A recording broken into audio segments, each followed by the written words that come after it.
আমি লিখব চিঠি দিব তোমায়, পাখি পৌঁছে দিও রোজায়।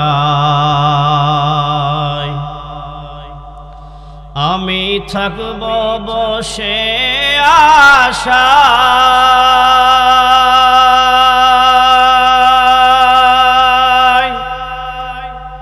চিঠির উত্তর আসবে আমার গায়। আমি থাকব বসে আশায়,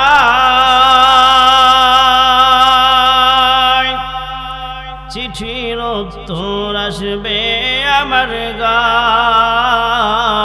আমি লিখব চিঠি দিব তোমায়,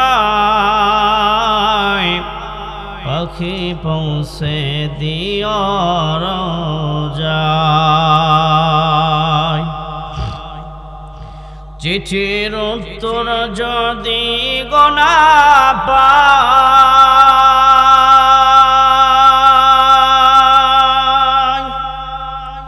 এ জীবন মরণ সবই যে বৃথায়।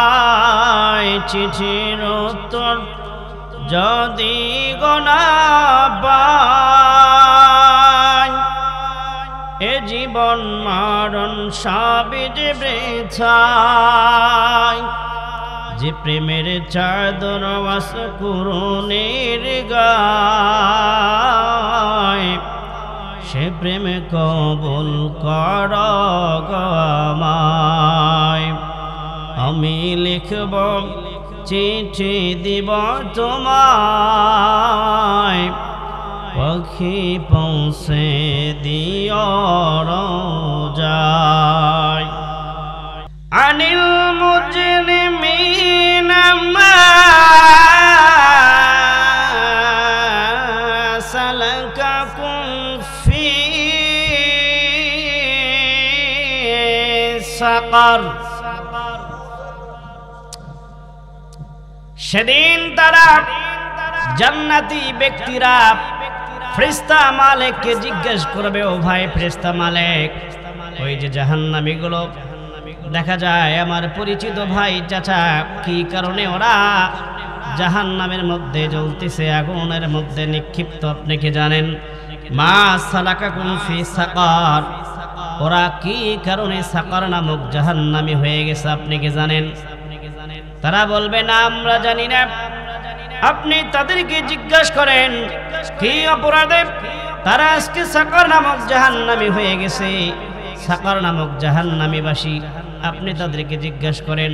এবার ডানপন্থীরা জান্নাতি ব্যক্তিগুলো যাবে জাহান্নামের দরজায়, সাকারের সামনে গিয়ে তাদেরকে জিজ্ঞেস করবে, মা সালাকাকুম ফি সাকার, ওহে সাকারবাসী, তোমাদের অপরাধ কি?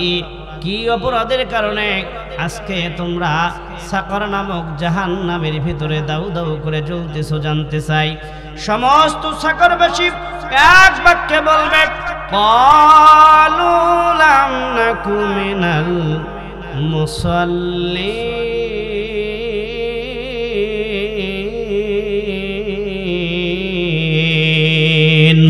সমস্ত সাকারবাসী এক বাক্যে স্পষ্ট ভাষায় বলবে, আমরা যখন দুনিয়ায় ছিলাম তখন আমরা মুসল্লি ছিলাম না, নামাজের অন্তর্ভুক্ত আমরা ছিলাম না, নামাজ পড়তাম না, না পড়ার কারণে আজকে আমরা সাকার নামক জাহান্নামের অধিবাসী হয়েছি। সাকার নামক জাহান্নামে আমরা দাউ দাউ করে আগুনের মধ্যে জ্বলতেছি। ও খুকশিয়াবাসী, আপনারা বিবেকের দরজায় ঠোকা দিয়ে বলেন তো, এই যে তারা বলবে আমরা নামাজ পড়তাম না, আমরা মুসল্লি ছিলাম না, এই কথা কি হিন্দু বলবে, বৌদ্ধ বলবে? তাহলে বলবে কে? আপনার আমার মতো মুসলমান যাদেরকে মুসলমানি করা হয়েছে তাদেরকেও কি করা হয়েছিল? কথা বলেন, তাদেরকেও কি করা হয়েছিল? মুসলমানি করা হয়েছিল। মুসলমানি করালে কি মুসলমান হওয়া যায়? তাই যদি হতো তো ছাগলও মুসলমান, ছাগলেরও তো মুসলমানই করে। তো কথা কি অসত্য? ছাগলেরও কি করে? মুসলমানই করে। মুসলমানি করালেই মুসলমান হওয়া যায়। আমরা মুসলমানেরা নিজেদের অস্তিত্ব ভুলে গেছি। আমরা সিংহের জাতি, আমরা বীর পুরুষ, লাঙ্গা তলোয়ার নিয়ে ৩১৩ জন সাহাবী হকের পক্ষে ডানপন্থী বদরের যুদ্ধে, অপর পাশে হাজার হাজার ইহুদি খ্রিস্টান নাসারা যারা এক আল্লাহে বিশ্বাসী নয়, বহু আল্লাহে বিশ্বাসী, দিনকে নিভিয়ে দিতে ফুৎকার দিয়ে দিনের বাতিকে নিভিয়ে দেওয়ার জন্য ময়দানে চলে আসছে হকের সাথে যুদ্ধ করার জন্য। কিন্তু সংখ্যাগরিষ্ঠ মুসলমানেরা কম ছিল, ৩১৩ জন সাহাবী। বদরের যুদ্ধের ইতিহাস অবশেষে আল্লাহ তাআলার রহমতে মুসলমানের বীরত্বের বিজয় হয়েছে, ইসলামের বিজয় হয়েছে।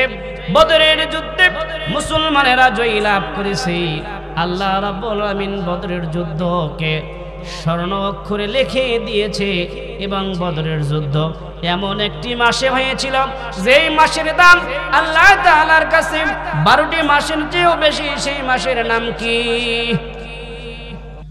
মুসলিম জাতির পিতাকে আল্লাহর কোরআন বলতেছে মিল্লাত আবিকুম ইব্রাহিম হুয়া সাম্মাকুমুল মুসলিমিন। মুসলিম জাতির পিতা সাইয়্যিদনা ইব্রাহিম আলাইহিস সালাম। এটা 5 তারিখের আগে হলো না 5 তারিখের পরে? 5 তারিখের আগে মুসলিম জাতির পিতা ইব্রাহিম আলাইহিস সালাম না 5 তারিখের পরে মুসলিম জাতির পিতা ইব্রাহিম আলাইহিস সালাম? এই 22-23 রমাদানে এক জায়গায় আলোচনা ছিল। আমি বললাম ভাই মুসলিম জাতির পিতাকে কয় বঙ্গবন্ধু শেখ মুজিবুর রহমান। নাউজুবিল্লাহ, এতক্ষণ ধরে 17টা বছর এটা প্রচার করলেন। আমি ভাবলাম যে আসলে এরা তো অযোগ্যরা বসবাস করে, এনাদের দোষ কি? এনার তো আর এত তথ্য প্রযুক্তি নেই যে এগুলো ইউটিউবে সার্চ দিয়ে শুনবে। এনারা যে স্লোগান শুনছে বিগত 16-17 বছরে ওটাই মুখস্থ করছে। এই হচ্ছে মুসলমানের অস্তিত্ব। নিজেদের অস্তিত্ব ভুলে গেছে মুসলমান। তারা যে সিংহের জাতি এটা ভুলেই গেছে। তো এই যে জাতি ভাই সিংহ বলতেছে বেটা তুমি তো এই ছাগলের সাথে ঘোরার কথা নয়, তুমি তো এই ছাগলের কল্লায় কামড় দিয়ে মোটকে খাওয়ার কথা, তুমি তো এদের সাথে লুতুপুতু খেলার কথা নয়, তুমি তো আমার জাতি ভাই। কারে না, এটা কি সম্ভব? আমি জন্ম থেকে এদের সাথে ঘুরতেছি, ওরাও যা করে আমিও তাই করি। তো পুরনো লোক ভাতে বাড়ে, কথায় আছে না, পুরনো লোক ভাতে বাড়ে, ছোট মরিচের ঝাল বেশি, যেটা আমার পূর্বের বক্তা দেখে দিলেন। কি বলেন? যত বক্তা এতক্ষণ পর্যন্ত ওয়াজ করলো আপনারা ঘুমালেন, ঝিমালেন আর শুনলেন। আর আমার পূর্বের বক্তা যতক্ষণ বললো আপনারা তাকিয়ে দেখতে কি রে, প্রথম মনে হলো নতুন নতুন, পরে দেখে নতুন কি কয়। তো এজন্য পুরনো লোক যেমন বুদ্ধি বেশি, সিংহকে নিয়ে গেছে নদীর পারে, ঝলঝলা পানির কাছে গিয়ে বলতেছে দেখো তো পানির দিকে তাকিয়ে দেখো, পানির দিকে তাকালে কি হয়? তখন প্রতিবিম্ব ওখানে ভেসে ওঠে, এটা ছায়া ভেসে ওঠে।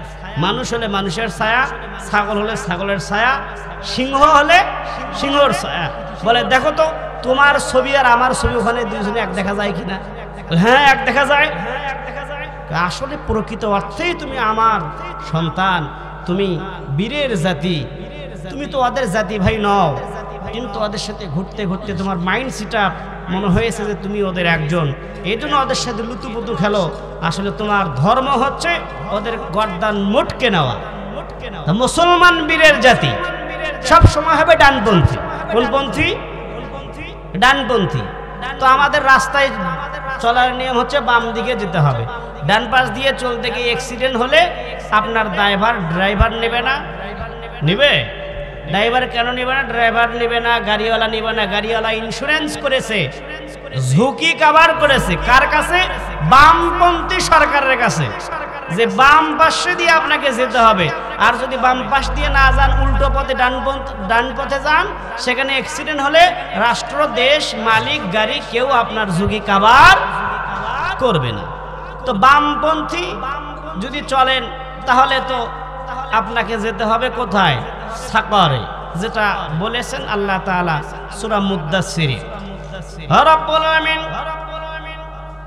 বামপন্থীদেরকে সাকরের মধ্যে নিক্ষিপ্ত করলেন।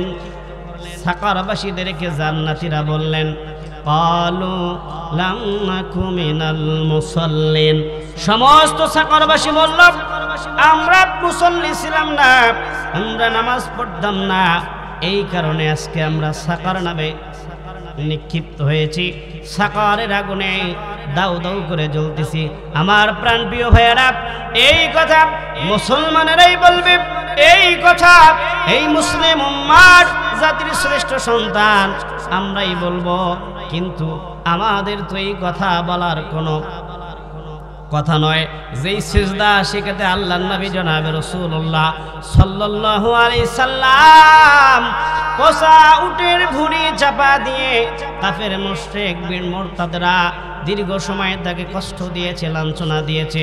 এত কষ্ট করে, এত কষ্টের মধ্যে দিন বিজয় করে তিনি সিয়াম থাকা অবস্থায়, রোজা থাকা অবস্থায় বদরের যুদ্ধে অংশগ্রহণ করে সিয়ামের মতো ফরজ ইবাদতকে ভঙ্গ করে আল্লাহর দ্বীন, আল্লাহর জমিনে কায়েম করার জন্য তিনি নিজের জীবনকে উৎসর্গ করে দিলেন, বিলীন করে দিলেন। সেই উম্মতে মুহাম্মাদি নামাজ না পড়ার কারণে আল্লাহর সাকর নামক জাহান্নামে যাবে। আর পয়গম্বর জনাবে রাসূলুল্লাহ সাল্লাল্লাহু আলাইহি সাল্লাম এই দৃশ্য দেখে খুশি হবে না, মনে কষ্ট পাবে। জোরে বলেন, জোরে বলেন। পিতা সন্তানকে বড় করে, সন্তানকে বড় করার পর সন্তান প্রতিষ্ঠিত হবে, এটাই পিতার প্রত্যাশা। কিন্তু ওই পিতার সামনে যদি চুরির দায়ে ওই সন্তানকে ব্যাঘাত করা হয়, লাঞ্ছিত করা হয়, ওই পিতা কষ্ট পায় না, খুশি হয়?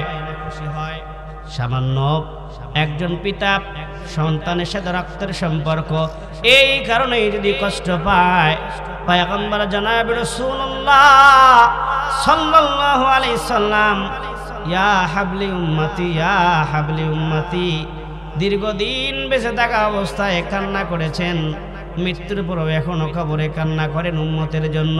এই উম্মতের জন্য আল্লাহর জান্নাতের, আল্লাহর আসমানে তাকে রাখার জন্য সংবর্ধনা দেওয়া হয়েছিল, অফার দেওয়া হয়েছিল, তার কাছে খবর সংবাদ পৌঁছানো হয়েছিল। আপনার আমার মহাব্বতে যে পয়গম্বর জনাব রাসূলুল্লাহ সাল্লাল্লাহু আলাইহি সাল্লাম আপনার আমার মহাব্বতে আল্লাহর আরশে থাকলেন না, মদিনায় শুয়ে আছে, ইয়া হাবলি উম্মতি বলে কান্নাকাটি করে। ওই নবীর সুন্নাতকে মহাব্বত না করে, অবহেলা করে, অবমূল্যায়ন করে, সপ্তাহের ভিতরে 3 বার ক্লিন সেভ করে ওই নবীর সাথে জান্নাতে যাওয়ার আশা করা বোকামি না বুদ্ধিমানের কাজ? এটা যারা করবে তারা ডানপন্থী না বামপন্থী? যারা কথা বলেন, ডানপন্থী না বামপন্থী? আর বামপন্থীদের স্থান কোথায়? আল্লাহর জাহান্নাম। জাহান্নাম সাকর, সাকর এমন একটা জাহান্নাম যে ব্যাপারে আল্লাহ তাআলা বলেন, ওয়ামা আদরাকা মা সাকর। হে নবী, আপনি কি জানেন সাকর নামক জাহান্নাম কি? ইহার ভয়াবহতা সম্পর্কে আপনি কি অবগত আছেন?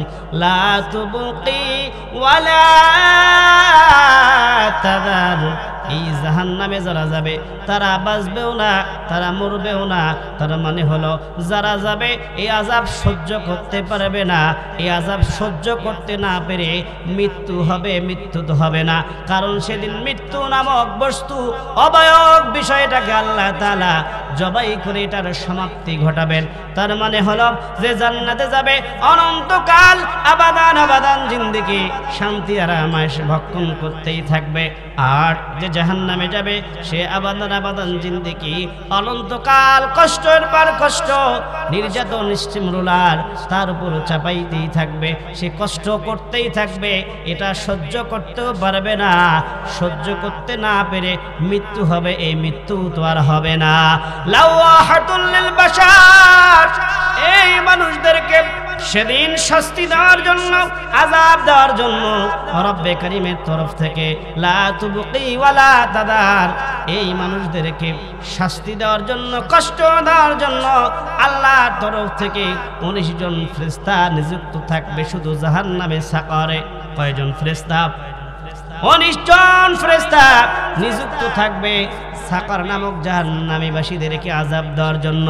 একজন আসবে, আরেকজন যাবে, আযাবের ধরনটা পাল্টাবে, আপগ্রেড হবে, উন্নতি হবে।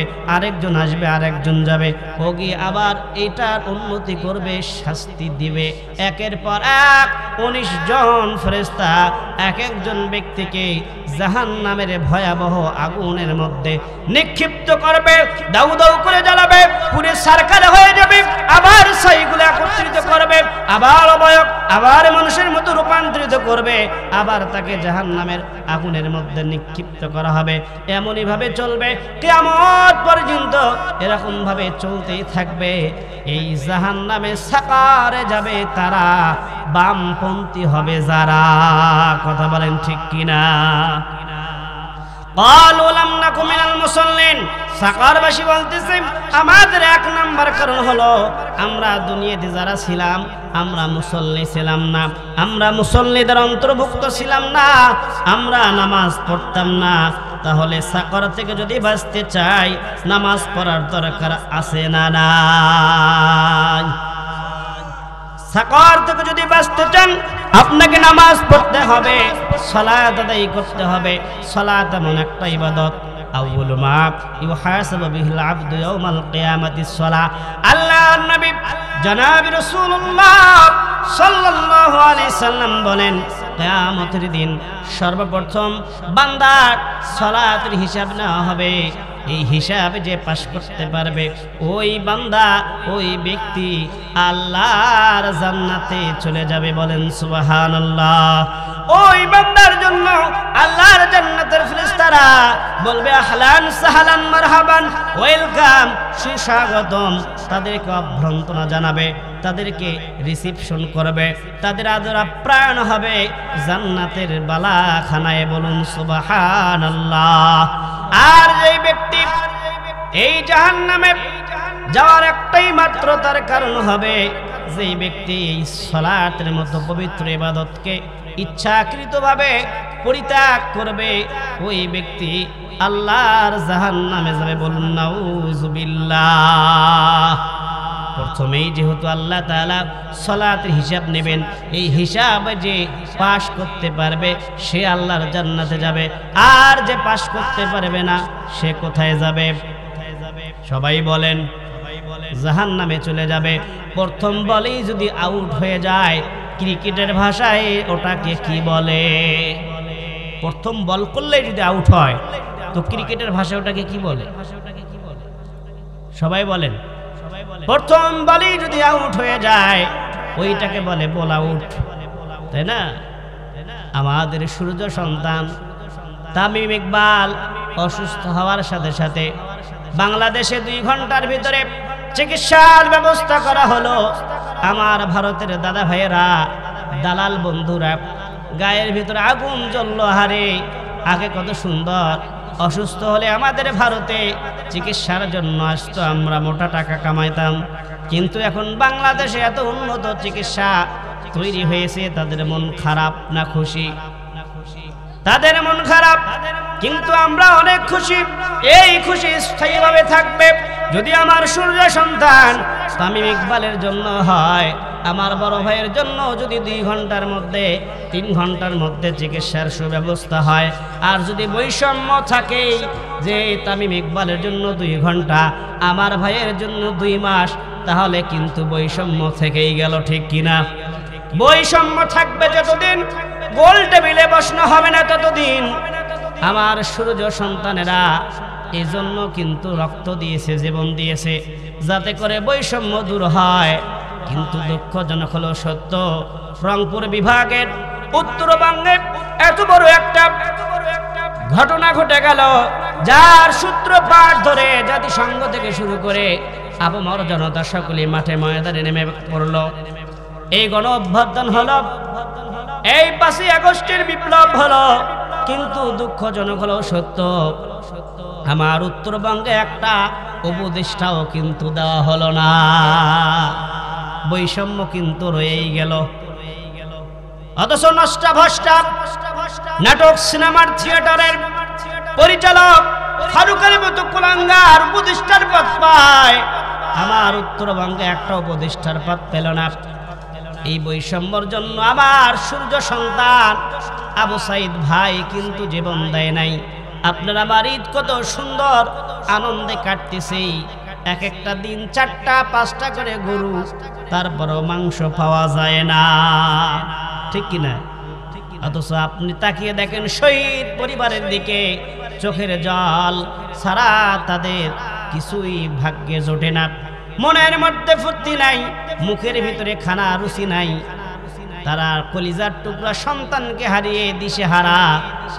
আর আমরা বৈষম্য নিয়ে যদি থাকি, তাহলে আবার কিন্তু বাংলার জনগণ লাফিয়ে পড়তে পারে, ঝাঁপিয়ে পড়তে পারে। লাফিয়ে ঝাঁপিয়ে পড়ার প্র্যাকটিক্যাল অভিজ্ঞতা কিন্তু আমার বাংলার জনগণের যুবকদের রয়ে গেছে। কথা বলেন ঠিক কিনা? সম্মানিত দিনী ভাই, আমার আলোচনা সেদিকে নয়। আমার বক্তব্য হলো, রব্বে কারীম যে জাহান্নামে সাকার দিবেন, ওই সাকারের ভয়াবহ বিষয় আমরা জানলাম। ওই সাকরে যাওয়ার 1 নম্বর কারণ, সাকরে মানুষ যাবে 4টি কারণে মানুষ সাকরে যাবে। কয়টি কারণে? এই ভয়াবহ জাহান্নামে 4টি কারণে যাবে। মারাও 4টি কারণে যাবে, বোনেরাও 4টি কারণে যাবে, যুবকরাও 4টি কারণে যাবে, বৃদ্ধারাও 4টি কারণে যাবে, বললেওয়ালা বক্তা এই 4টি কারণে যাবে, শুননেওয়ালা শ্রোতা আপনারাও এই 4টি কারণে যাবেন। এই 4টি বিষয় আপনারা শুনতে রাজি আছেন কিনা? বাতাসের উপরে সিংহাসন বসিয়ে রাষ্ট্র পরিচালনা করেছেন সেই পয়গম্বরের নাম কি? সাইয়েদনা সুলাইমান আলাইহিস সালাম। বাতাসের উপরে সিংহাসন বসিয়ে রাজ্য পরিচালনা করেছেন। গর্তের পিপিলিকা থেকে শুরু করে সমুদ্রে মাছ পর্যন্ত যার ভাষা বুঝতেন, তিনি কিন্তু টুপিওয়ালা, ঠিক কিনা? খলিফা ওমর রাদিয়াল্লাহু তাআলা আনহু তিনিও টুপিওয়ালা, ওসমান রাদিয়াল্লাহু তাআলা আনহু তিনিও টুপিওয়ালা, দাড়িওয়ালা। পয়গম্বর জনাব রাসূলুল্লাহ সাল্লাল্লাহু আলাইহি সাল্লাম, যিনি আমাদের জন্য উসওয়াতুন হাসানা, আমাদের জন্য আইডল, আইকন, তিনিও কিন্তু টুপিওয়ালা। এজন্য ওরে এসে সিল দখল করে নেবিল। টুপিওয়ালারা পূর্বেও ছিল, এখনো আছে, সামনেও থাকবে ইনশাআল্লাহ। মাহফিলের মঞ্চে বসে কোরআন হাদিসের সঠিক কথাগুলো বললে, অনেকেই বলে টুপিওয়ালারা মাহফিলের মঞ্চে বসে রাজনীতি করে, ধর্ম নিরপেক্ষতার কথা বলে, কিন্তু তার মাঝে আবার রাজনীতির কথা বলে। বেটা রাজনীতি কি, ধর্ম নিয়ে ব্যবসা কি তুমি তো নিজেই জানো না। তোমার নেত্রী যখন মাথায় পট্টি বেঁধে হাতে তসবিহ নিয়ে তাহাজ্জুদের কথা বলে, আলেমদেরকে দিনের বেলায় লাঠিচার্জ করে রিমান্ডে নিয়ে কারেন্টের শট দেয়, মধ্যে মুজাহিদ মামনুর হকের মতো সিংহ পুরুষ, কি বলেন, উনি একজন সিংহ পুরুষ, যার গলার তেজ ভয়েস এরকম মাইকের চেয়েও, উনি যদি খালি গলায় এখানে কথা বলে এর চেয়েও সাউন্ড বেশি হবে। এমন একজন ব্যক্তিকে হুইল চেয়ারে বসিয়েছে, আপেল মালটা খাইয়ে নাকি হাতুড়ি পিটা করে। কথা বোঝেন না কেন? ওই সময় যারা পট্টি বেঁধে তসবিহ হাতে নিয়ে যারা ধর্মের কথা বলে, আসলে ওরাই ধর্ম ব্যবসায়ী না আমরাই ধর্ম ব্যবসায়ী? ওরাই ধর্ম ব্যবসায়ী। ধর্মের সিম্পেথি কাজে লাগিয়ে মুসলমানদের মন মস্তিষ্ক কমল করে রাতের অন্ধকারে তাহাজ্জুদের পরিবর্তে ব্যালট ভরিয়ে ক্ষমতায় যায়। আর এই সত্যি কথাগুলো আলেমরা বলে, তাদের নামের লিস্টের তালিকা হয়। অতএব লিস্টের ভয় দেখি আমাদের লাভ নাই, লিস্টের ভয় দেখি আমাদের লাভ নাই।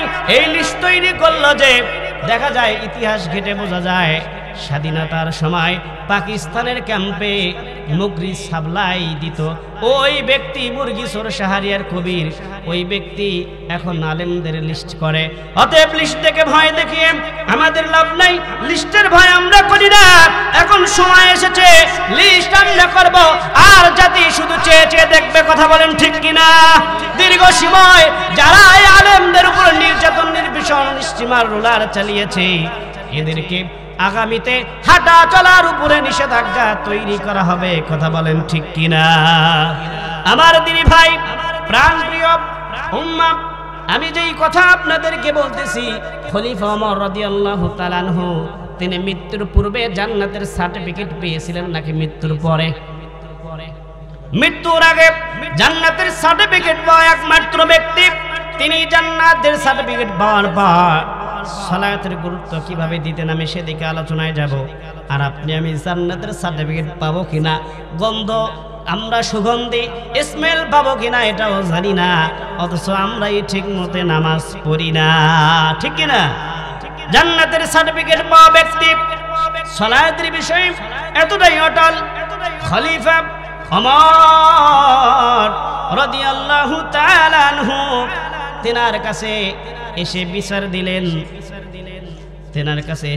দিলেন, মুগীরা ইবনে শুআয়ব রাদিয়াল্লাহু তাআলা আনহুর দাস আবু লুলু এসে খলিফাতুল মুসলিমিন ওমর রাদিয়াল্লাহু তাআলা আনহুর কাছে বিচার দিলেন, ও খলিফা, আমার মালিক কিন্তু আমার সাথে অবিচার করে, আমার কাছ থেকে দিরহাম বেশি করে নেয়। এবার খলিফাতুল মুসলিমিন ওমর ফারুক রাদিয়াল্লাহু তাআলা আনহু বলে, ও পথিক, তুমি কি কাজ করো?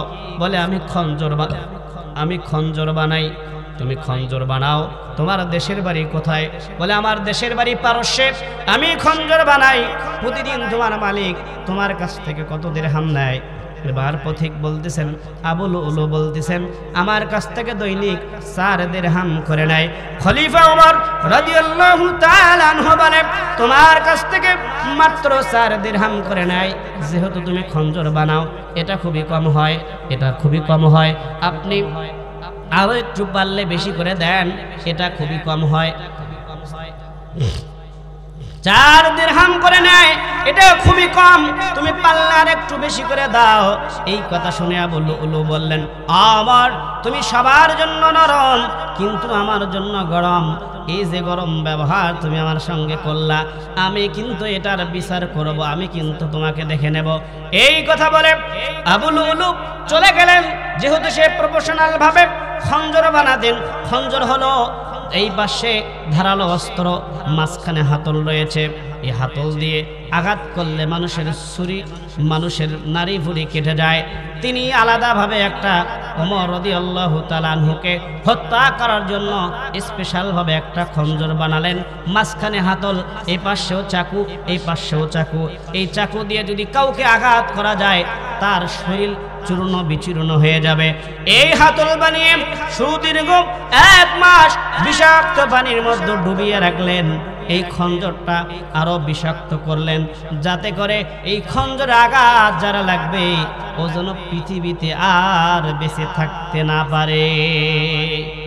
এই খঞ্জর বানিয়ে একদিন রাতের বেলা শেষ রজনীতে ফজরের সালাতের জন্য এরকম ভাবে নিজেকে আবরণ করে মসজিদে নববীতে চলে আসলেন।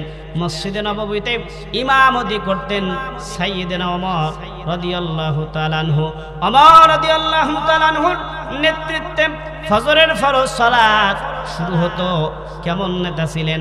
জমিনের মধ্যে একসঙ্গে শ্রমিকদের সঙ্গে শ্রমজীবী মানুষের সঙ্গে সময় কাটাতেন।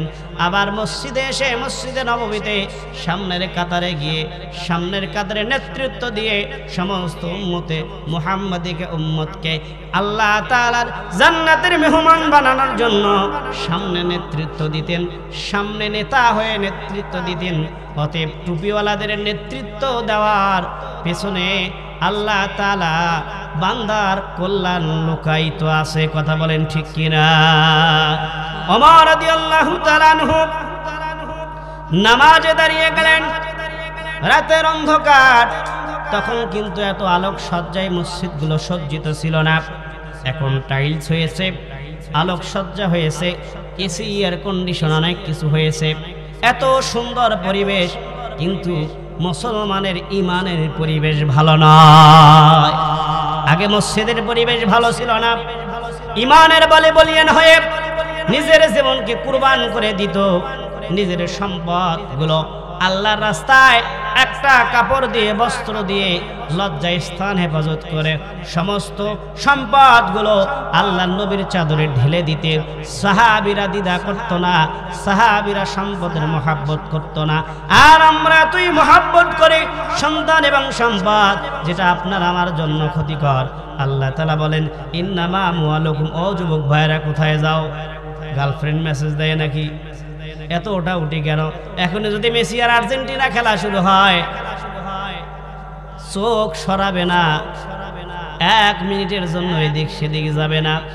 অথচ যেই আর্জেন্টিনা, যেই ব্রাজিলকে আমরা সাপোর্ট করি, lakh crore, million billion trillion dollar দিয়ে পতাকা বাজি, ইন্টারনেট চালিয়ে অর্থ নষ্ট করি, কয়েকদিন আগে ফিলিস্তিনের মানুষের পেছনে, ফিলিস্তিনের বিপদের সময় ওই দেশগুলো ইসরায়েলদেরকে সাপোর্ট করলো। কথা বলেন ঠিক কিনা? আপনারা তো মুরব্বী মানুষ, তালে ঠিক বললেন। আপনারা কি এইগুলো খবর রাখেন? আপনারা তো এগুলো দেখেন না, দেখার সুযোগ হয় না। কিন্তু শোনেন বাবাজি, আপনার সন্তানগুলোকে শিক্ষা দেন, আপনার সন্তানগুলোকে বুঝান, সাপোর্ট আইডল আইকন যদি মানতে হয়, বিশ্বনবী জনাবে রাসূলুল্লাহ সাল্লাল্লাহু আলাইহি সাল্লামকে আইডল আইকন মানতে হবে। কথা বলেন ঠিক কিনা? আর আপনার আমার সন্তানেরা আপনার আমার ঘামের শ্রমের টাকা দিয়ে মোবাইল কেনে, সে টাকা দিয়ে অন্যর মেয়ের সাথে নষ্টি ফষ্টি করে, ওই টাকা দিয়ে এমবি কিনে ব্রাজিলের আর্জেন্টিনার খেলা দেখে, ইহুদি খ্রিস্টানদেরকে সাপোর্ট দেয়, অর্থ দেয়, ওই অর্থের বলে বলিয়ান হয়ে ওরা মুসলমানের কলিজায় আঘাত করে। কথা বলেন ঠিক কিনা? দিনী ভাই আমার, যেই কথা আমি বলতেছিলাম, এত আলোক সজ্জায় সজ্জিত ছিল না, মনে আছে? কিন্তু তাদের ইমান বড় বলিয়ান ছিল। ইমানের বলে বলিয়ান হয়ে আল্লাহ তাআলা তাদের মৃত্যুর পরে নয়, মৃত্যুর পূর্বে জান্নাতের সার্টিফিকেট দিয়েছে। বলেন সুবহানাল্লাহ। খলিফা মুসলিম, খলিফাতুল মুসলিমিন ওমর রাদিয়াল্লাহু তাআলা আনহু যখন নেতৃত্ব দেওয়া শুরু করলেন, তখন আবু লুলুব নিজেকে আবরণ করে সামনের কাতারে ওমর ফারুক রাদিয়াল্লাহু তাআলা আনহুর পিছনে বরাবর দাঁড়িয়ে গেলেন। সালাতের উদ্দেশ্যে কিন্তু নয়, তাকে হত্যা করার উদ্দেশ্যে, কতল করার উদ্দেশ্যে। দ্বিতীয় রাকাতে যখন তিনি চলে গেলেন, দ্বিতীয় রাকাতে যখন সূরা ফাতিহার মাঝামাঝি চলে গেলেন, ওই সময় তার হাতলটা বের করলেন, ওই সময় খন্দকটা বের করলেন, 3টি আঘাত করলেন খলিফাতুল মুসলিমিন ওমর রাদিয়াল্লাহু তাআলা আনহুর উপরে নির্মমভাবে চাপিয়ে করলেন। পাজরে একটা আঘাত করলেন, বুকে একটা আঘাত করলেন, পেটে যে আঘাত করেছেন, পেটের আঘাতের কারণে নারী ভুঁড়িগুলো পেটের ভিতর থেকে বাইরে চলে আসছে। আমার প্রাণপ্রিয় মুসল্লিকে, আমার প্রাণপ্রিয় মুসলিম ভাইয়েরা, গভীর মনোযোগ দিয়ে শোনেন। পেটের ভুঁড়ি যখন বাইরে চলে আসছে, ওই সময় খলিফাতুল মুসলিমিন ওমর রাদিয়াল্লাহু তাআলা আনহু চিৎকার করে বলতেছেন, এই কুকুর আমাকে হত্যা করলো, এই কুকুর আমাকে আঘাত করেছে। সমস্ত সাহাবীরা যখন তাকে ধরার জন্য, আক্রমণ করার জন্য প্রস্তুতি নিল, ওই সময় যেহেতু সে আগে হাতল বানিয়েছে, মাঝখানে 2 পাশে ধারালো অস্ত্র, এমন ভাবে কাতারের মাঝখানে অস্ত্র চালিয়েছে, 13 জন সাহাবী সেখানে আঘাত প্রাপ্ত হয়েছে। 13 জন সাহাবীকে সে আঘাত করেছে। ওই অবস্থাতে 7 জন সাহাবী আল্লাহর জিম্মায় চলে গেল, আল্লাহর জিম্মায় চলে গেল, আল্লাহর দিদারে চলে গেল, শাহাদাত বরণ করল। বলুন সুবহানাল্লাহ। 13 জনের ভিতরে 7 জন আল্লাহর শাহাদাত বরণ করলেন, আর 6 জন অসুস্থ।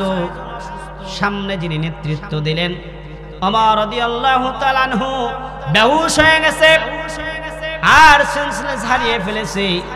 তিনাকে নিয়ে যাওয়া হলো আব্দুল্লাহ ইবনে ওমরের বাসায়। আব্দুর রহমান ইবনে আউফের নেতৃত্বে ফজরের 2 রাকাত সালাত শেষ হলো। ফজরের 2 রাকাত সালাত শেষ হওয়ার পর সাহাবীরা সকলেই জড়সড় হয়ে থাকলেন।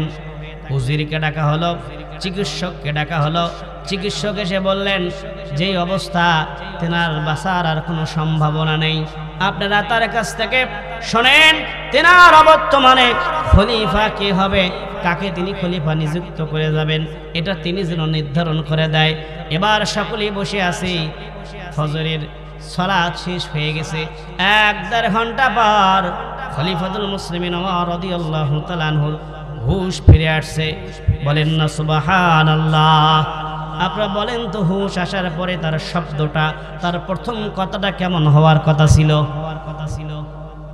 আপনার আমার কেমন হতো? যে আমারে মারলোকে, আমারে বাঁচাও, দুনিয়ার সমস্ত সম্পদ বিক্রি করে দাও, তবু আমাকে বাঁচাও, আমার চিকিৎসা যদি দেশে না হয় সিঙ্গাপুরে নিয়ে যাও, ঠিক কিনা? আমার এই অবস্থা যে করলো, ওর পরিবারের কেউ যেন ভালো থাকতে পারে না। বলে কি বলে না? দেশ থেকে পালিয়ে যাওয়ার পরেও বলে, আমাদেরকে যারা ঘুমাতে দিল না, ওরা যেন রাতের বেলা ঘুমাতে না পারে, তোমরা সারা দেশে তাণ্ডব চালাও। কথা বলেন ঠিক কিনা? নিজের পায়ের তলে মাটি নেই, অস্তিত্ব নেই, আর একজনের ঘুম হারাম করতে চায়। কথা আর মুখের কথা, অন্তরের কথা এক নয়। দেশকে ভালোবাসি, আমি দেশকে ভালোবাসি। সকালবেলা ঘুম থেকে ওঠার পরে যে টুথপেস্ট ব্যবহার হয় ওইটাও বিদেশি। কথা বলে না? যে শ্যাম্পু দিয়ে কাপড় ঘষে, শ্যাম্পু দিয়ে চুল ওয়াশ করে ওইটাও বিদেশি। যে কাপড় পরে ওইটাও বিদেশি। যে সেন্ট ব্যবহার করে ওইটাও বিদেশি। আর মাইক এসে বলে, আমি দেশকে ভালোবাসি, এ দেশ আমার বাবা, এ দেশ আমার। তো বাবা তুমি কোথায়? তোমার দেশ তুমি সামলাও, তুমি গেলে কেন? তার মানে মুখের কথা আর অন্তরের কথা এক নয়। মুখে শেখ ফরিদ, বগলের তলে ঠিক, কিন্তু আপনারা বলছেন, বিপদে বলে আপনারা বলবেন। কথা কিন্তু আসলেই ঠিক। আমার বন্ধুরা, খলিফাতুল মুসলিমিন ওমর ফারুক রাদিয়াল্লাহু তাআলা আনহু চোখ খুললেন। খোলার পরেই তিনি সর্বপ্রথম বাক্য উচ্চারণ করলেন, আসাল্লান নাস। ও আমার সাহাবীরা, আমার নেতৃত্বে ফজরের 2 রাকাত ফরজ সালাত শুরু হয়েছিল, ওইটা শেষ হয়েছে কিনা বলো? সমস্ত সাহাবীরা বললেন, আমিরুল মুমিনিন ফজরের সালাত শেষ হয়েছে। এ কথা শোনার পরে তিনি বললেন, আলহামদুলিল্লাহ। আর আপনার আমার বাক্য ভিন্ন হতো। কতটা নমনীয় মানুষ, ভদ্র মানুষ, মার্জিত মানুষ, আল্লাহর জান্নাতি মানুষ। চোখটা খোলার সাথে সাথে তিনি বললেন, আসাল্লান নাস। আমার নেতৃত্বে ফজরের 2 রাকাত ফরজ সালাত শুরু হয়েছিল, ওইটা হয়েছে কিনা? জান্নাতি সার্টিফিকেট পাওয়ার পরেও সালাতের গুরুত্ব এমনই ভাবে দিত। এজন্যই তো আল্লাহ মৃত্যুর পূর্বেই তাদেরকে জান্নাতের সার্টিফিকেট দিয়েছে। কথা বলেন ঠিক কিনা? এই নামাজকে যারা অবমূল্যায়ন করেছে, যারা অবহেলা করেছে, ওরাই হলো বামপন্থী, আর ওদের জন্যই আল্লাহ জাহান্নাম সাকার রেখেছে। কথা বলেন ঠিক কিনা? মূল আলোচনা তো ছিল সাকারে যাবে কারা কারা, সেখান থেকে ডালপালা শাখা উপশাখা। তাহলে আমরা এখান থেকে স্পষ্ট বুঝলাম, সালাত পরিত্যাগ করবে যারা, সালাত পড়বে না যারা, আল্লাহর জাহান্নামে যাবে তারা। ঠিক কিনা? তা আপনারা বামপন্থী থাকবেন না ডানপন্থী থাকবেন? ডানপন্থী উঠবেন না তো ইনশাআল্লাহ। ও আমার ভাইয়েরা, গভীর মনোযোগ দিয়ে শোনেন। খলিফাতুল মুসলিমিন ওমর রাদিয়াল্লাহু তাআলা আনহু সালাতের বিষয়ে সবাইকে বললেন, তোমরা সালাত আদায় করেছো, কার নেতৃত্বে আদায় করেছো তিনি শুনলেন। আল্লাহ তাআলার শুকরিয়া আদা করলেন। অথচ ওই সময় জীবন মরণ নিয়ে প্রশ্ন, দুনিয়ার কোনো কথা তার ভেতরে থাকার কথা নয়। তবু আল্লাহ তাআলার দিন, আল্লাহ তাআলার ফরজ বিধান সালাত এমনইভাবে গুরুত্ব দিয়েছেন, যার কারণে তাদের জীবন স্বর্ণাক্ষরে সোনালী খাতায় তাদের নাম লেখা হয়েছে। এই জন্য আল্লাহ রাব্বুল আলামিন তাদেরকে দুনিয়ার বুকে জান্নাতের সার্টিফিকেট দিয়েছেন। তেনারা আল্লাহ রাব্বুল আলামিনের এত ইবাদত করতেন, এত আল্লাহ তাআলার ইবাদত করতেন।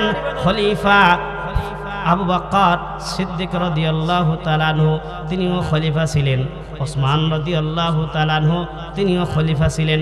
এত ইনসাফ কায়েম করে তিনি সমাজে নেতৃত্ব দিতেন। আল্লাহর জান্নাত প্রাপ্ত সার্টিফিকেট প্রাপ্ত এই সাহাবীরা তবুও সালাতের এত গুরুত্ব দিতেন, কবরের জন্য এত কান্নাকাটি করতেন। ওসমান রাদিয়াল্লাহু তাআলা আনহু কান্না করতে করতে চোখের নিচে কালো দাগ পড়ে গেছে। কি দাগ পড়ে গেছে? কালো দাগ পড়ে গেছে।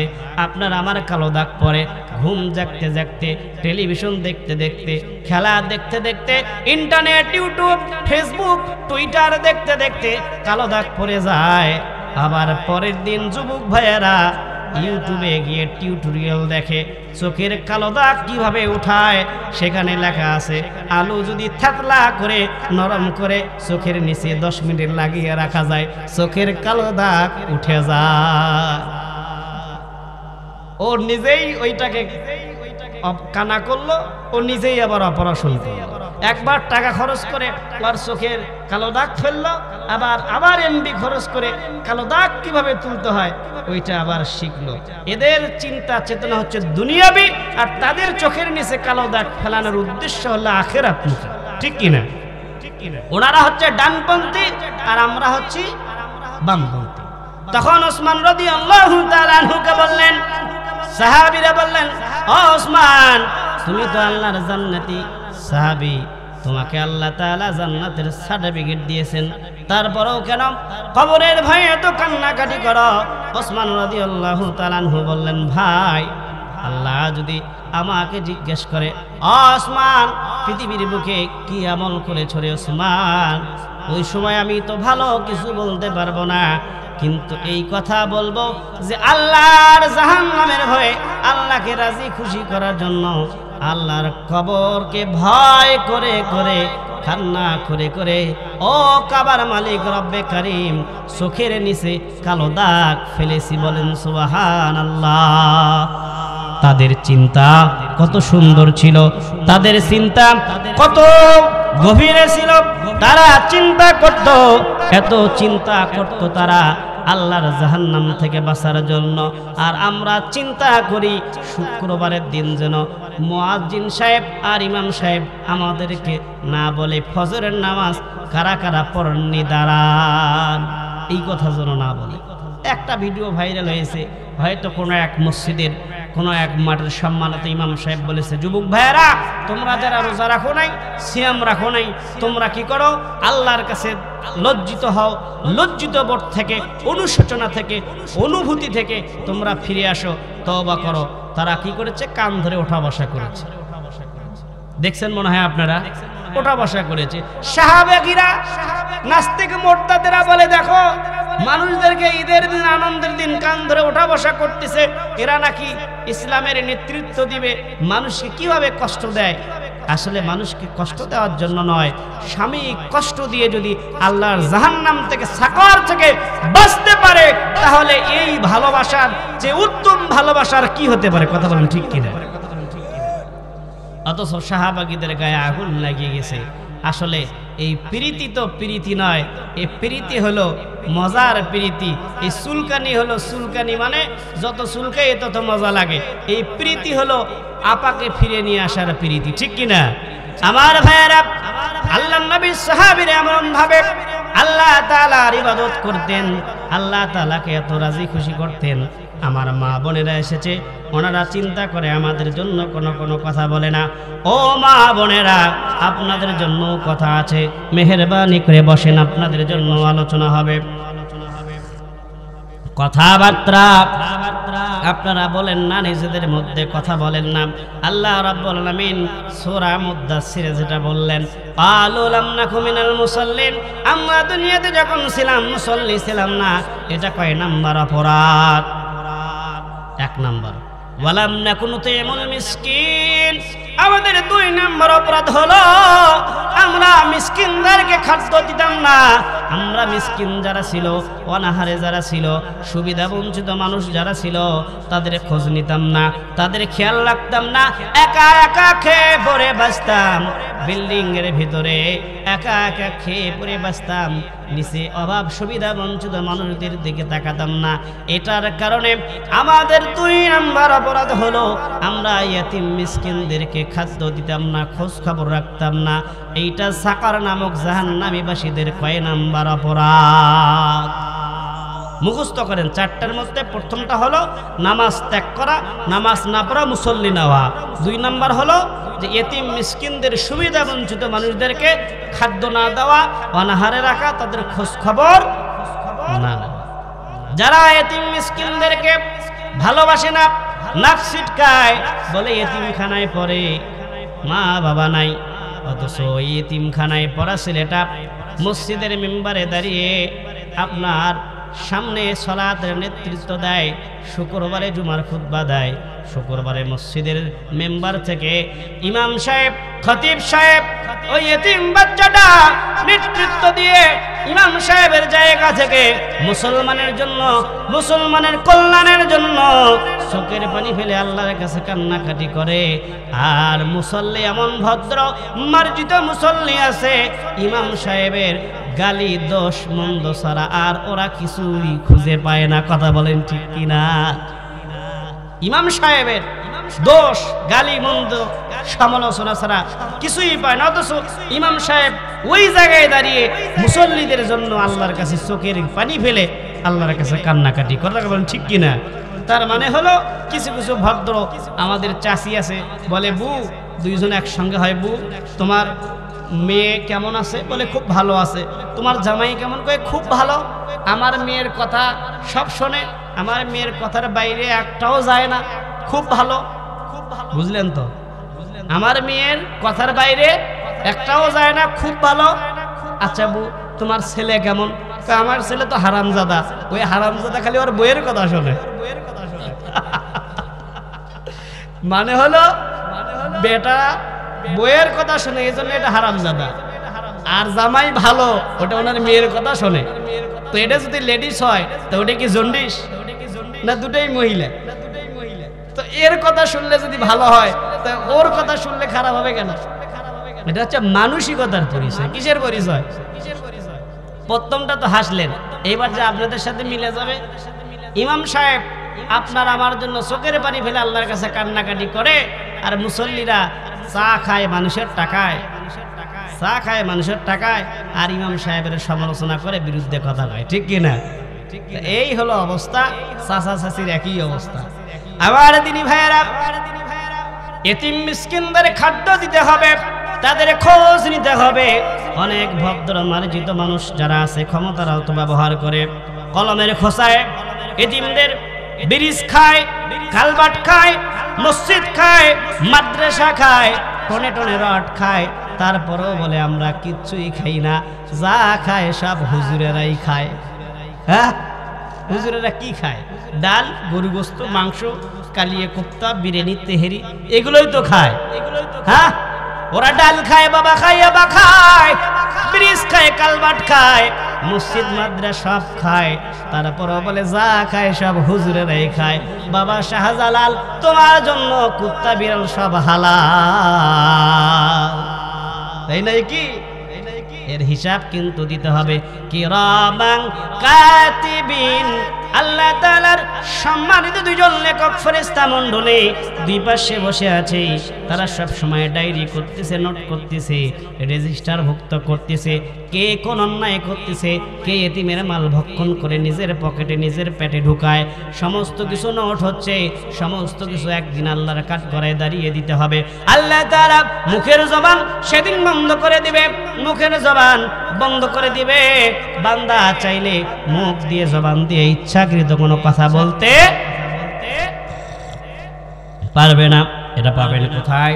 23 নম্বর পারা সূরা ইয়াসিন 65 নং আয়াত আল্লাহ বলেন, আল ইয়াউমা নাখতিমু আলা আফওয়াহিহিম ওয়া তুকাল্লিমুনা আইদিহিম ওয়া তাশহাদু আরজুলুহুম বিমা কানু ইয়াকসিবুন।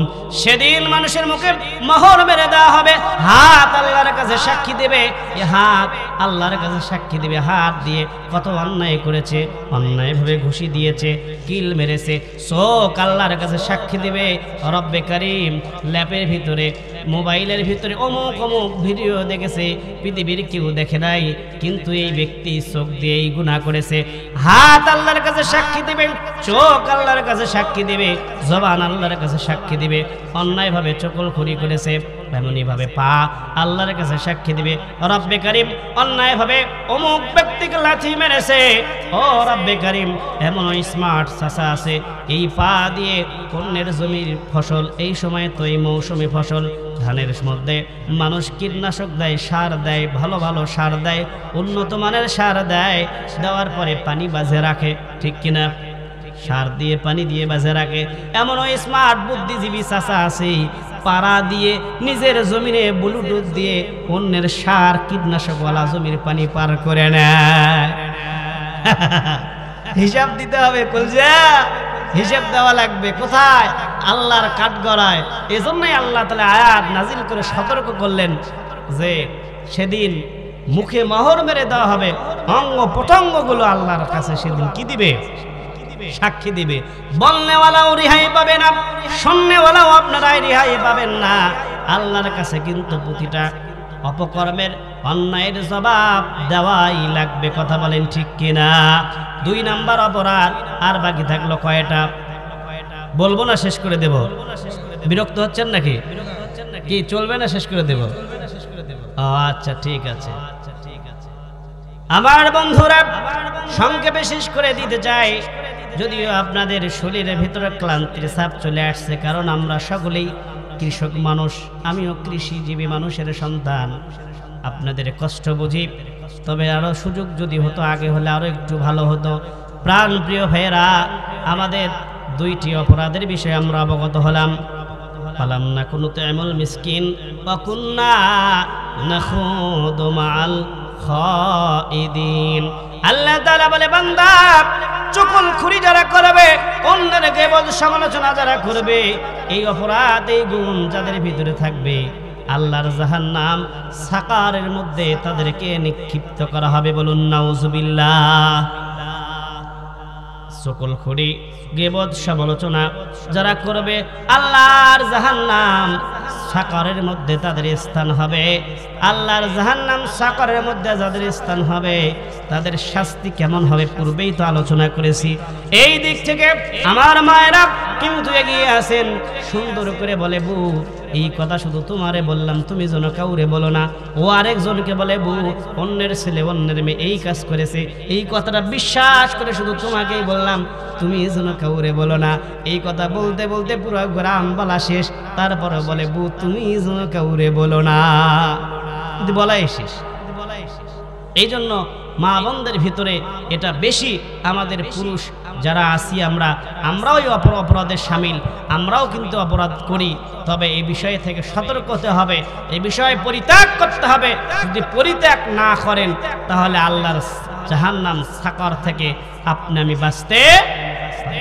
ও মা, আপনাকে ছোট করার জন্য বলি নাই, আপনাকে হিয়াপন্ন করার জন্য বলি নাই। আপনার মতো মায়ের সন্তান আমি, আপনাকে শ্রদ্ধা করে বলি, আমি চাই আপনি আল্লাহর কাছে সম্মানিত হন। আমি চাই আপনি আল্লাহর কাছে এমন সম্মানিত হন, আল্লাহর নবীর সাহাবী, আল্লাহর নবীর মেয়ে মা ফাতিমা রাদিয়াল্লাহু তাআলা আনহার মতো সম্মানিত আপনি হন। জান্নাতের সরদার নেই, আপনি তাদের মতো হন, তাদের কাতারে আপনি থাকেন। মা ফাতিমা রাদিয়াল্লাহু তাআলা আনহার মতো, মা খাদিজা রাদিয়াল্লাহু তাআলা আনহার মতো আপনি হন, এটা আমি মন থেকে চাই। আম্মা জান মা খাদিজা রাদিয়াল্লাহু তাআলা আনহাকে আল্লাহ তাআলা নিজে স্বয়ং সালাম পাঠিয়ে দিয়েছেন। বলেন সুবহানাল্লাহ। কি পাঠিয়ে দিয়েছেন? কে? স্বয়ং আল্লাহ। মা খাদিজাতুল কুবরা রাদিয়াল্লাহু তাআলা আনহা যখন আল্লাহর নবী জনাব রাসূলুল্লাহ সাল্লাল্লাহু আলাইহি সাল্লামকে খাবার পৌঁছে দিতে খেদমত করতে যায়, উঁচু পাহাড় কষ্ট করে বেয়ে বেয়ে ওঠে। আমার আল্লাহ তাআলার বড় ভালো লাগে, ফেরেশতা জিবরাইলকে ডেকে বলে, জিবরাইল আর করো না দেরি, চলে যাও তাড়াতাড়ি আমার পয়গম্বরের সহধর্মিণী অর্ধাঙ্গনী ওই যে আমার পয়গম্বরের খেদমতে যায় তাকে গিয়ে বলো তার এই খেদমত কাজ আমাকে এত মুগ্ধ করেছে, এত ভালো লেগেছে রে জিবরাইল, তাকে গিয়ে বলো আমি আল্লাহ তাকে সালাম পাঠিয়েছি। বলেন সুবহানাল্লাহ। এবার জিবরাইল আমিন এসে বললেন, ইয়া রাসূলুল্লাহ, ইয়া হাবিবাল্লাহ, ও আল্লাহর রাসূল, আপনার বিবি, আপনার অর্ধাঙ্গনী, আপনার জীবন সঙ্গিনী যখন আসবে আপনি তাকে উৎসাহিত করবেন, সুসংবাদ দিবেন। এই বলে স্বয়ং আল্লাহ এবং আমি জিবরাইল আমিন তাকে সালাম প্রদান করেছি। বলেন না সুবহানাল্লাহ। মা খাদিজা রাদিয়াল্লাহু তাআলা আনহা, মা খাদিজা রাদিয়াল্লাহু তাআলা আনহা যখন আসলেন আল্লাহর নবী সালাম দিয়ে মুস্কি মুস্কি হাসলেন। সালাম বিবিকে দেওয়া যায়, আপনারা দেন দেন ফোনে সালাম দেন, আসসালামু আলাইকুম। বাস্তবে সালাম না দিলেও ফোনে কিন্তু আমরা সবাইকে সালাম দেই, নিজের বিবিকে সালাম দেয় না। আমার মুরব্বী চাচারা বিয়ানের কাছে গায়ে, বিয়ান আসসালামু আলাইকুম। হ্যাঁ, যুবক ভাইয়েরা নিজের বিবিকে সালাম দেয় না, সমন্দির স্ত্রী তার মানে ভাবি, ভাবি আসসালামু আলাইকুম, চলেন বোনার পাড়া যাই, নাকাই হাট যাই, ঘুরে আসি, পান খাওয়াই, নিজের বউকে একটা বাদামও কিনে খাওয়ায় না, ঠিক কিনা? এটা করা যাবে না। আপনিও যা খাবেন বিবির জন্য তাই করবেন। মা খাদিজা রাদিয়াল্লাহু তাআলা আনহা কাছে আসলেন, পয়গম্বর জনাব রাসূলুল্লাহ সাল্লাল্লাহু আলাইহি সাল্লাম বলেন, খাদিজা তোমার খেদমতে আমলে আমার আল্লাহ তাআলা এত খুশি হয়েছে রে খাদিজা, আমার আল্লাহ তাআলা এবং ফেরেশতা জিবরাইল আমিন স্বয়ং নিজে তোমাকে সালাম পৌঁছে দিয়েছে। বলেন সুবহানাল্লাহ। ও মা, আমি চাই আপনি মা খাদিজাতুল কুবরা রাদিয়াল্লাহু তাআলা আনহার মতো আপনি আল্লাহর জান্নাতের মেহমান হন, তাদের কাতারে থাকেন। আপনি বিবি আসিয়ার মতো হন। বিবি আসিয়া আল্লাহ তাআলা তাকে এত সম্মান দিয়েছেন, একজন মাত্র ব্যক্তি বিবি আসিয়া। আবার রব্বে কারীম বিবি আসিয়ার জন্য কোরআনের আয়াত নাজিল করেছেন সূরা হারিমের মধ্যে। রব্বে কারীম আয়াত নাজিল করে মৃত্যুর পূর্বেই, মৃত্যুর আগেই আমার আল্লাহ তাআলা শুধু পুরুষ সাহাবী ওমর রাদিয়াল্লাহু তাআলা আনহুকে জান্নাতের সার্টিফিকেট দেয় নাই, মহিলা জান্নাতি ব্যক্তি, মহিলা জান্নাতি রমণী তেনাকেও আল্লাহ রাব্বুল আলামিন জান্নাতের সার্টিফিকেট শুধু নয়, জান্নাতটা সরাসরি তুলে দেখিয়েছেন। বলেন সুবহানাল্লাহ। বিবি আসিয়া যখন নির্যাতন নির্যাতনের শিকার, তাকে যখন দুহাত দুই পাশে প্রেক মেরে মাথার মধ্যে গরম তেল ঢেলে দিচ্ছে, মাথার চুলগুলো উঠে যাচ্ছে, ওই সময় ফিরআউন তাকে বলে, ও বিবি, প্রাণ প্রিয় বিবি, জীবন সঙ্গিনী, অর্ধাঙ্গিনী, তুমি এক আল্লাহর ইবাদত কালেমা ছেড়ে দাও, আমি তোমাকে রেহাই দেব, মুক্তি দেব। যদি না দাও এরকম ভাবে জুলুম চলতেই থাকবে। বিবি আসিয়া বলে, জীবন চলে যাবে কিন্তু আমি এক আল্লাহর ইবাদত ছাড়তে পারবো না, আমি আল্লাহর ইবাদত ব্যতীত দ্বিতীয় কোনো ইলা মানি না, মানব না, মানতে পারি না। কথা বলেন ঠিক কিনা? মুসলমান বীরের জাতি, শুরুতেই বলছিলাম অস্তিত্ব বিলীন হয়ে গেছে, তারা যে বীরের জাতিটা ভুলেই গেছে। তো আসিয়া রাদিয়াল্লাহু তাআলা আনহা বলতেছে, আমি মানি না, মানতে পারবো না, মানতে পারবই না, এটা সম্ভব নয়। আমার আল্লাহ তাআলা এই ত্যাগটা আল্লাহর কাছে এত বেশি প্রিয়, ভালো লেগেছে, যেমন এই ত্যাগের বিনিময়ে মা খাদিজা রাদিয়াল্লাহু তাআলা আনহাকে সালাম পাঠিয়েছেন, তেমনি বিবি আসিয়া রাদিয়াল্লাহু তাআলা আনহাকে এই ত্যাগের বিনিময় রব্বে কারীম সূরা হারিমের মধ্যে জানান, ইয ক্বালাত রাব্বি ইবনি লি ইনদাকা বাইতান ফিল জান্নাহ। ও সাহাবীরা, ও ফেরেশতারা, আমার আসিয়ার জন্য তোমরা জান্নাতটা তার সামনে তুলে ধরো, বলেন না সুবহানাল্লাহ। জান্নাত যখন তার সামনে তুলে ধরা হলো, নির্যাতন চলছে, তার সামনে জান্নাত ভেসে উঠেছে।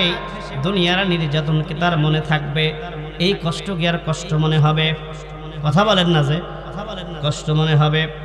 সন্তান যখন মায়ের দুধ খায়, স্তনের দুধ পান করে, মায়ের চোখের মধ্যে ঘুম চলে আসে, মাথা ভর্তি টেনশন, ভাত নেই দুপুরে খাবে কি, কিন্তু যখন সন্তান দুধ খায় মায়ের প্রশান্তি মিলে, চোখ বন্ধ হয়ে ঘুমিয়ে যায়, তাই কি না? তেমনি ভাবে আল্লাহর জান্নাত বালাখানা দেখতেছে আর আল্লাহকে বলতেছে, ইদুল কালাত রাব্বি ইবনিলি ইনদাকা বাইতান ফিল জান্নাহ, ও রব্বে করিম, তোমার জান্নাত আমার লাগবে না, তোমার জান্নাতের ভিতরে এমন একটা বালাখানা, এমন একটা জায়গা আমার জন্য তুমি নির্মাণ করে দাও, যেই জায়গায় বসে বসে তোমার মতো আল্লাহকে দেখা যায়, বলেন সুবহানাল্লাহ। রব্বি ইবনিলি ইনদাকা বাইতান ফিল জান্নাহ ওয়ানাজ্জিনি মিন ফিরআউনা ওয়া আমালিহি ওয়ানাজ্জিনি মিনাল কওমিজ জালিমিন।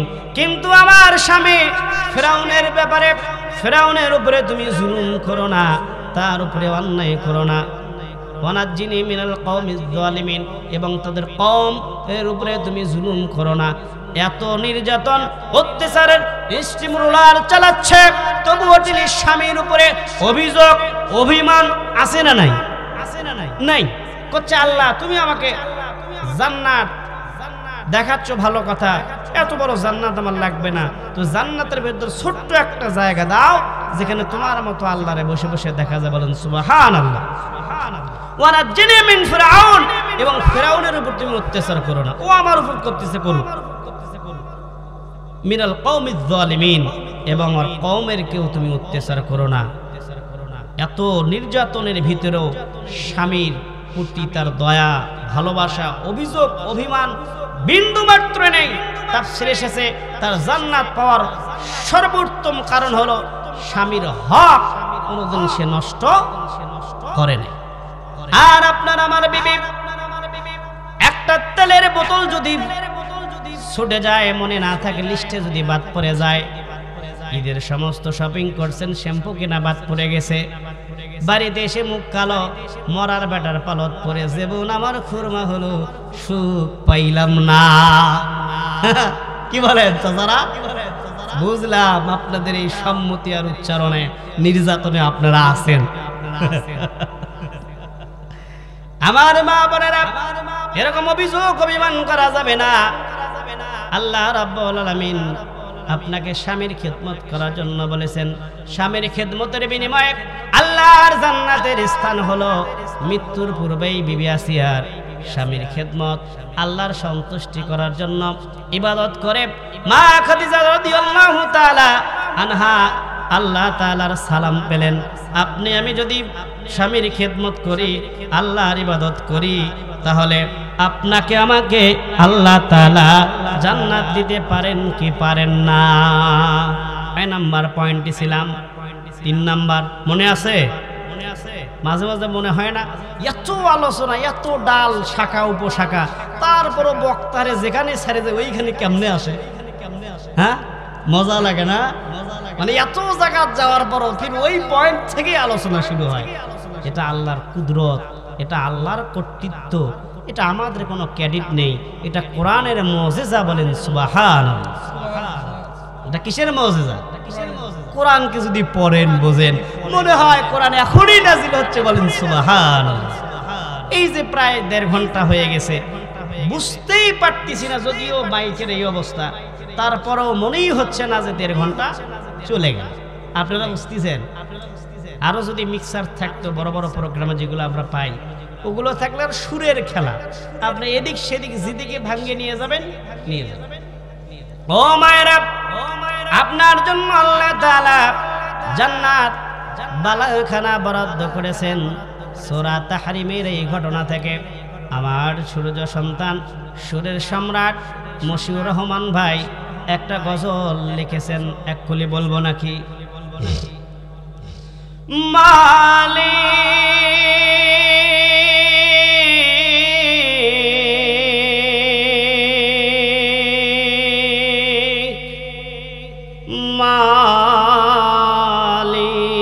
মালিক একটি ঘর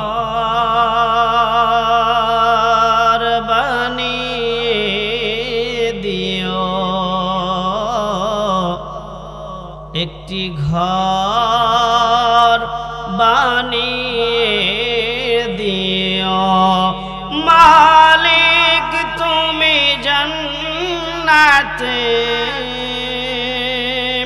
তোমার কাছে আমার একটি ঘর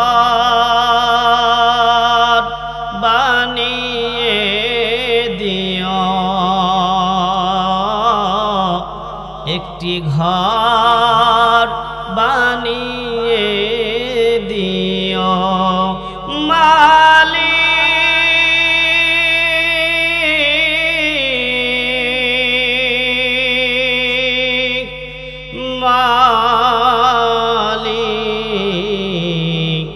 একটি ঘর বানিয়ে দিও। ঠিক কিনা? আপনাদের চাওয়া এটা নয়, বলনেওয়ালারও চাওয়া এটা, শুননেওয়ালাদের চাওয়া এটা, মায়েরও চাওয়া এটা, বোনদের চাওয়া এটা। আল্লাহ তাআলা যেন কবুল করেন বলে আল্লাহুম্মা আমিন। কয়টা বলেছিলাম? তিনটা। সর্বশেষ বলে আপনাদের কাছ থেকে বিদায় নিয়ে যাব। ওয়া কুন্না নাখুদু মাল খায়দিন হাত্তা আতানাল ইয়াকিন। তাদের 4 নাম্বার অপরাধ হলো তারা কিয়ামতকে বিশ্বাস করত না। কিয়ামতকে, আশ্চর্য কথা হুজুর, কিয়ামতকে বিশ্বাস করে না এমন মানুষ আছে? আপনাদের কি বিশ্বাস এমন মানুষ আছে? নাই? তাই যদি না হবে, এই গ্রামে কমপক্ষে 200 মানুষ আছে, অথচ কোরআনে আলোচনা শুনতেছে 20 জন, আর এলাকায় মানুষ আছে 200 জন। ওরাও কিয়ামতকে বিশ্বাস করে, আপনিও কিয়ামতকে বিশ্বাস করেন। মসজিদগুলোতে দেখা যায়, মসজিদের মেম্বারে ইমাম সাহেব দাঁড়িয়ে যায়, 1 ঘন্টা আলোচনা করার পর যখন 1:30 বাজে ইমাম সাহেব দাঁড়াবে, তাকবীরে উলা দিয়েছে, এমন সময় মুসল্লি ভেজা পা নিয়ে উজু করে দ্রুত মসজিদে চলে আসে। পা পিছলে লঙ্গি একদিকে যায়, মুসল্লি আরেক দিকে যায়। ঘটে না এরকম? অথচ জুমার নামাজ সপ্তাহে কয়দিন? একদিন। তারপরেও তাকবীরে উলার সহিত মুসল্লিরা নামাজ পড়তে পারে না। ওরাও কিয়ামতকে বিশ্বাস করে। ঠিক কিনা? ওরাও কিয়ামতকে আরো দূরে যায়। কয়েকদিন আগে, 3 দিন আগে সমাপ্তি ঘটে গেল ঈদুল ফিতরের সালাত। বছরে কয়দিন? 2 দিন। কিন্তু ঈদুল ফিতর বছরে 1 দিন, ঈদুল আযহা 1 দিন।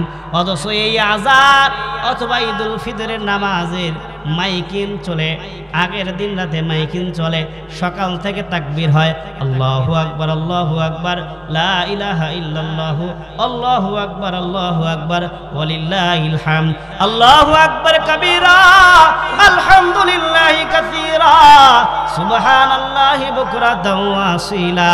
সম্মানিত দিনী ভাই, অমুক মাঠের মুসল্লি বাড়িতে দেরি না করে দ্রুত চলে আসেন, বলে কি বলে না? তারপরেও কি হয়, 8টা বেজে 30 মিনিট ইমাম সাহেব দাঁড়াবে, প্রস্তুতি নিয়েছে। ওইদিকে একদল আসে, আরেক মুসল্লি কয়, ওই যে লোকগুলো রাখে, ওই লোকগুলোকে ছেড়ে কেমনে নামাজ পড়বা? একটু না দেরি করো, 5 মিনিট অপেক্ষা করো। কি আপনাদের এদিকে মনে হয় না? অথচ এই বছরে নামাজ কয়বার? হ্যাঁ, ওরাও কিয়ামতকে বিশ্বাস করে, কিয়ামত হবে, কিয়ামত সংগঠিত হবে, ওরাও বিশ্বাস করে, আপনারাও বিশ্বাস করেন, আমরাও বিশ্বাস করি। এটা বিশ্বাস করে যুবক বয়সে দাঁড়িয়ে, যার কারণেই তো ভার্সিটির মেয়েরা, অল্প বয়সী মেয়েরা এখনই আমাদেরকে চাচা করে কয়। হ্যাঁ, আর দেশের সুশীল সমাজের ভিতরে বয়স চলে 65-68। প্রতিদিন ক্লিন শেভ না করলে ওনাকে স্মার্ট লাগে না। ইতি মাথার চুল একটাও নাই, যে কয়টা আছে সাদা সাদা দেখা যায়। তারপরেও চাচার স্মার্ট হওয়ার স্বাদ নাহি যায়। বয়স চলে গেল 4.5 ঠ্যাং কবরের ভিতরে, ক্লিন শেভ আর ফিয়ারনেস হ্যান্ডসাম ক্রিম মাখা এখনো শেষ হলো না। কবরের কথা চিন্তা, কবরের কথা চিন্তা চিন্তা করে দেখো না, কবরে কি যাইবা না। চিন্তা করে দেখো না, কবরে কি যাইবা না। যেই কবরে যাইবা তুমি সঙ্গী কাহ পাইবা না।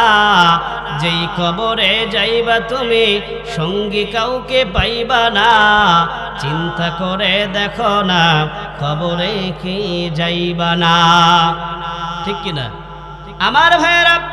সর্বশেষ কথা, পরিশেষ কথা, কোরআনুল কারীমের ভিতরে যে আদেশ সূচক বিষয়গুলো আমাদের ভিতরে আমাদের জন্য প্রয়োগ করা হয়েছে, সূরা মুদ্দাসসির থেকে 4টি বিষয় আমরা স্পষ্ট হলাম। 4টি গুণ যদি কারো ভিতরে থাকে, এই 4টি গুণ অবশ্যই আমাদেরকে পরিত্যাগ করতে হবে। ঘৃণার সহিত প্রত্যাখ্যান করে অনুশোচনা অনুভূতি থেকে ফিরে আসতে হবে। পরিবর্তন হয়ে যদি তওবা করে ফিরে আসতে পারেন, আল্লাহর জান্নাতের সাহাবীরা আহলান সাহলান বলে আপনাকে ডাকবে। কথা বলেন ঠিক কিনা? আর যদি আপনিও কিয়ামত সংগঠিত হবে একথাও বিশ্বাস করেন, মাহফিলেও বাধা দেন, তাহলে আপনার ঠিকানা হবে কোথায়? কোথায়?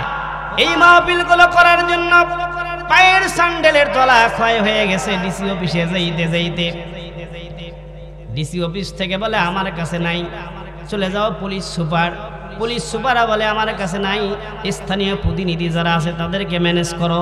ওদেরকে তেল মারতে মারতে হাফ লিটার তেল তো যায় না, হাফ ব্যারেল তেল শেষ হয়ে যায়। মাহফিলের 7 দিন আছে, পোস্টার বাই করবো কি করবো না সংশয়। এরকম পরিস্থিতিগুলো পার করে দিয়ে এসে এত সুন্দর পরিবেশ আমরা পেয়েছি। উন্মুক্ত আলোচনা হলো, এটা খুশি না বেজার?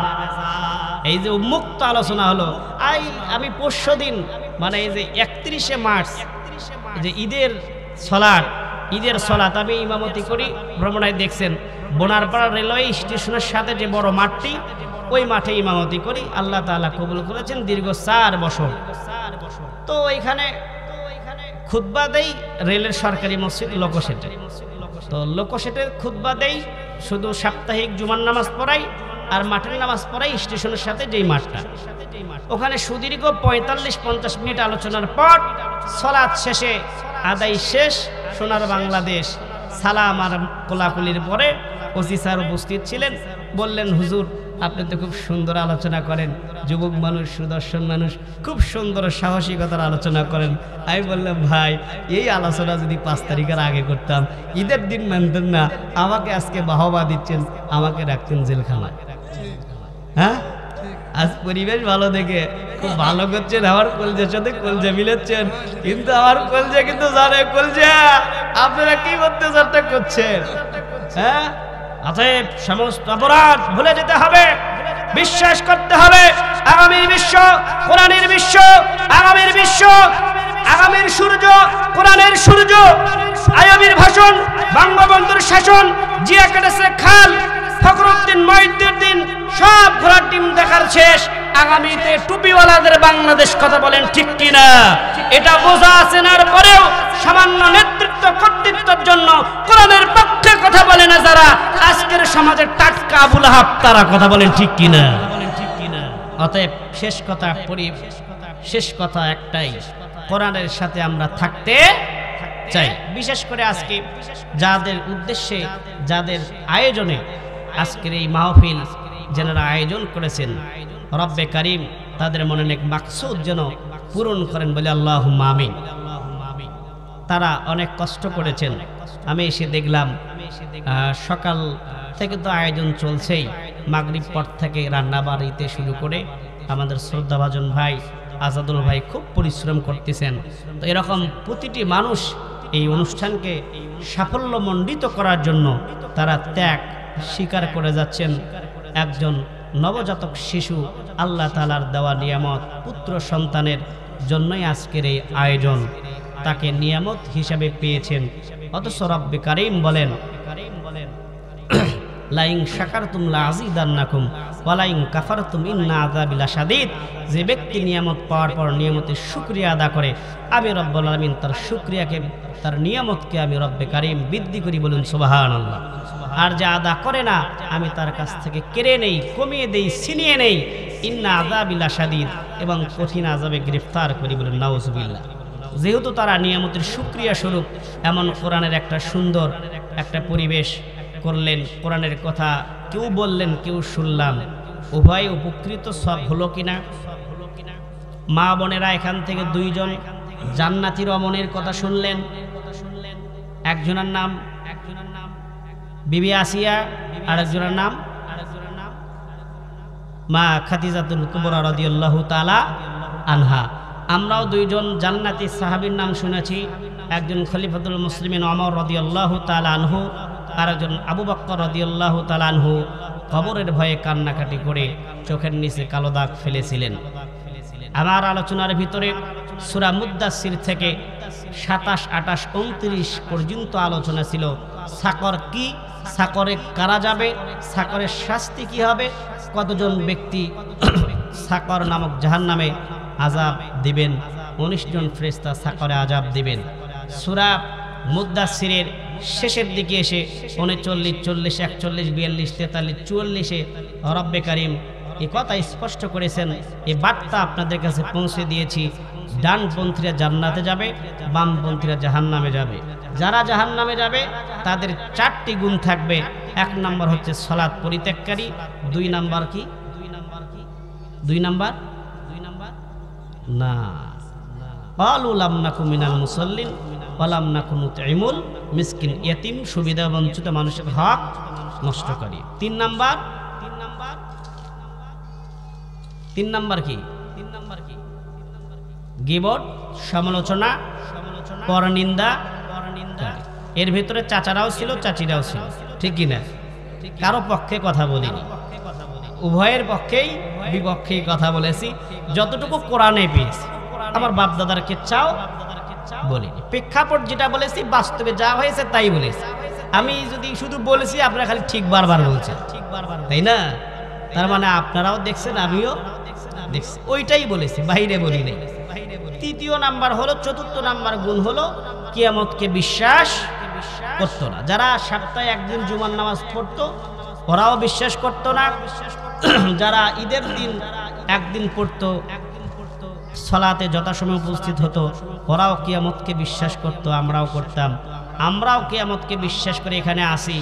এই এলাকার আরও 200 জন মানুষ বিছানায় কিয়ামতকে বিশ্বাস করে ঘুমিয়ে আছে।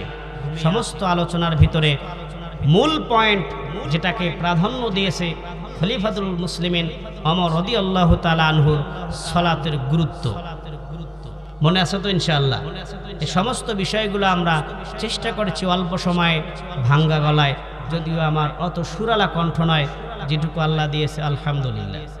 চেষ্টা করেছি আপনাদেরকে অগোছালো কথাগুলো একটু একটু করে সাজিয়ে গুছিয়ে বলার, যতটুকু পেরেছি রব্বে কারীমের নিকট শুকরিয়া আদা করছি। ইয়ার ভিতরে ভুল ত্রুটি হয়ে থাকলে সর্বপ্রথম আল্লাহ তাআলার কাছে ক্ষমা চাই।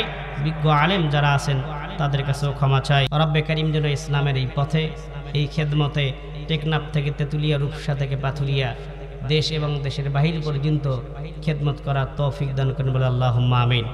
ইতিমধ্যেই রব্বে কারীম বিভিন্ন বড় বড় ওলামা ইকরাম দের সাথে বিভিন্ন মাহফিলে, বিভিন্ন রাজশাহী থেকে শুরু করে বিভিন্ন জেলায়, উপজেলায়, বিভাগে আল্লাহ তাআলা কোরআনের দাওয়াতি কাজ পৌঁছে দেওয়ার তৌফিক দিয়েছেন।